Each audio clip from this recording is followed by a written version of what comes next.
ఫిబ్రవరి 1న కేంద్ర ప్రభుత్వం వార్షిక బడ్జెట్ను ప్రవేశపెట్టబోతోంది. ఈ నేపథ్యంలో వివిధ వర్గాలు తమ డిమాండ్లను ప్రభుత్వానికి తెలియజేస్తున్నాయి. ఇప్పటికే కొన్ని సంస్థలు, వివిధ రంగాల ప్రముఖులు తమ సిఫార్సులను ప్రభుత్వానికి సమర్పించారు. ఈ క్రమంలో రైతుల దగ్గర నుంచి పేద, మధ్యతరగతి వరకు ప్రజలు కేంద్రం పద్దుపై అనేక ఆశలు పెట్టుకున్నారు. తమకు ఎలాంటి ప్రోత్సాహకాలు ఉంటాయోనని ఆశగా ఎదురుచూస్తున్నారు. రైతుల విషయానికి వస్తే కేంద్రం గత కొన్నేళ్లుగా పీఎం కిసాన్ సమ్మాన్ నిధి పేరిట ఏటా 6,000 చెల్లిస్తోంది. మొత్తం 3 ఇన్స్టాల్మెంట్లలో రైతుల బ్యాంక్ అకౌంట్లలో జమ చేస్తోంది. త్వరలో 19వ విడత నిధులను విడుదల చేయనుంది. అయితే ఈ పథకం ప్రారంభమైనప్పటి నుంచి పెట్టుబడి సాయాన్ని 6,000గానే కొనసాగిస్తోంది. దీన్ని పెంచాలనే డిమాండ్ బలంగా వినిపిస్తోంది.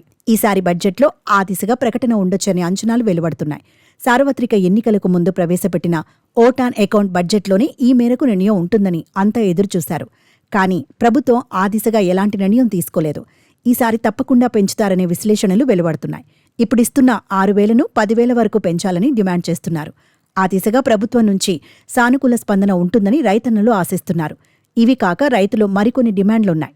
వ్యవసాయ రుణాలపై వడ్డీ రేటును కనిష్టంగా 1% తగ్గించాలి. పీఎం ఫసల్ బీమా యోజన కింద మొత్తం ప్రీమియాన్ని ప్రభుత్వమే భరించాలి. విత్తనాలు, వ్యవసాయ యంత్రాలు, పనిముట్లు, ఎరువులపై జీఎస్టీ మినహాయింపు, పెస్టిసైడ్స్పై కూడా జీఎస్టీని 18% నుంచి 5% తగ్గించాలి. అన్ని పంటలకు కనీస మద్దతు ధర ప్రకటించాలి అని వారు డిమాండ్ చేస్తున్నారు. లోక్సభ ఎన్నికల్లో బీజేపీ నేతృత్వంలోని ఎన్డీఏ కూటమి గెలుపొందిన విషయం తెలిసిందే. అయితే వరుసగా 3సారి గెలుస్తారనే ధీమాతోనే ఓట్ ఆన్ అకౌంట్ బడ్జెట్లో పీఎం కిసాన్ మొత్తాన్ని పెంచలేదని రాజకీయ నిపుణులు విశ్లేషించారు. కానీ ఫలితాలు ఆశించిన స్థాయిలో లేకపోవడాన్ని బీజేపీ చాలా సీరియస్గా తీసుకుందని అంటున్నారు. ప్రభుత్వ పనితీరుతో అసంతృప్తితో ఉన్న వర్గాల్లో రైతాంగం కూడా ఉందని గ్రహించారని విశ్లేషిస్తున్నారు. ఈ నేపథ్యంలోనే పీఎం కిసాన్ సహాయాన్ని పెంచి వారి ఆదరణను పొందేందుకు ప్రయత్నించే సూచనలు కనిపిస్తున్నాయని వివరించారు. ఇది కేంద్ర ప్రభుత్వ పథకం. దీనికి కావాల్సిన నిధులను పూర్తిగా కేంద్రమే భరిస్తుంది. 2018 డిసెంబర్ 1 నుంచి ఇది అమల్లోకి వచ్చింది. రైతు కుటుంబాలకు 3 ఇన్స్టాల్మెంట్లలో 6,000 చెల్లిస్తారు. భర్త, భార్య, మైనర్ పిల్లలను రైతు కుటుంబాలుగా పరిగణిస్తారు. స్కీమ్ గైడ్లైన్స్ ప్రకారం రాష్ట్ర ప్రభుత్వం, కేంద్రపాలిత ప్రాంతాల పాలక వర్గాలు లబ్ధిదారులను ఎంపిక చేస్తాయి. నిధులను నేరుగా రైతుల బ్యాంక్ అకౌంట్లకు బదిలీ చేస్తారు.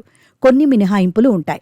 ఇన్కమ్ ట్యాక్స్ చెల్లించని వారు, 10,000 కంటే అధికంగా నెలవారీ పెన్షన్ పొందేవారు, వ్యవస్థాగత రైతు కుటుంబాలు, డాక్టర్లు, ఇంజనీర్లు, లాయర్లు, సీఏలు వీరంతా పీఎం కిసాన్ నిధి పొందడానికి అనర్హులు.